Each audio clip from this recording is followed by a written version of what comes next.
150 years ago, the whole area was like this, little narrow streets, houses packed tightly together, the houses themselves tightly packed with people.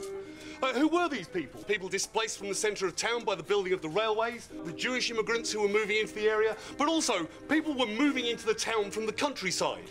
Increasing mechanisation of agriculture meant that there were fewer jobs on the land. So, lured by stories of streets paved with gold, people were moving from the countryside into the city, looking for homes and looking for jobs. It was always known as the home for immigrants from all parts of the world that came here, and they went into the tenements, which were bounded in Spitalfields and Whitechapel, where you could live and pay the rent, which was about 2 shillings, 3 shillings a week maybe. Shoreditch was dire. Rats and cockroaches, and my flat was continuously infested with cockroaches. Shoreditch was very, very depressing, you know. Everybody was like, there's no hope. Because I got divorced when I was young, you know, at 21, and Asian people, they didn't get divorced in those days, and then I had children as well. The biggest thing there was go raving every weekend and get out of it, you know, just dance it off and, you know, all of that sort of thing. If you were of the wrong religion, if your face didn't fit, you couldn't join a guild, you couldn't trade in the city. So at the end of the 17th century, Jewish immigrants set up their market here outside the city walls. Originally, this was called Hog's Lane, after the motorbikes that used to park there, and then it was renamed Petticoat Lane after all this schmutter. And that continued through to the mid-Victorian era, when somebody thought that was a bit dodgy and risque. And so to clean up the reputation of the area, they renamed it Middle Street. Over the years, this market got more and more popular, so it encompassed not only this street, but the streets around it.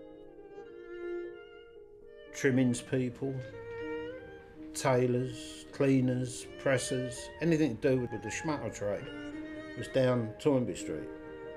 And that's where George's father had a shop. He had a shop down in Toynbee Street. Dad's the cleaners and repairers, doing the schmutter suits for Sunday morning. Plus, if anybody was well off, if you think back, the dry cleaning.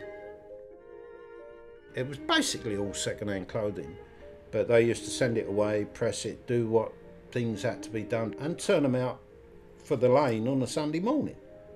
And you used to be able to buy a decent suit down there at that time for very little money.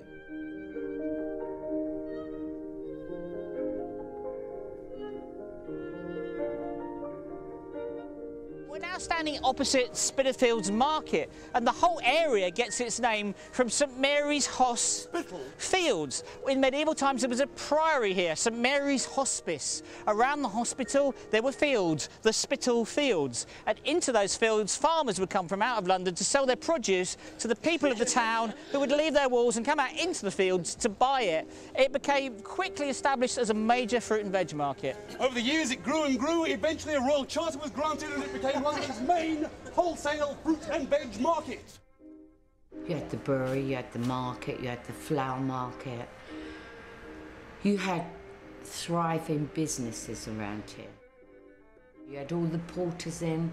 We used to open at 6 o'clock in the morning. You know, we used to do lots of brandy and coffees because it was their night time.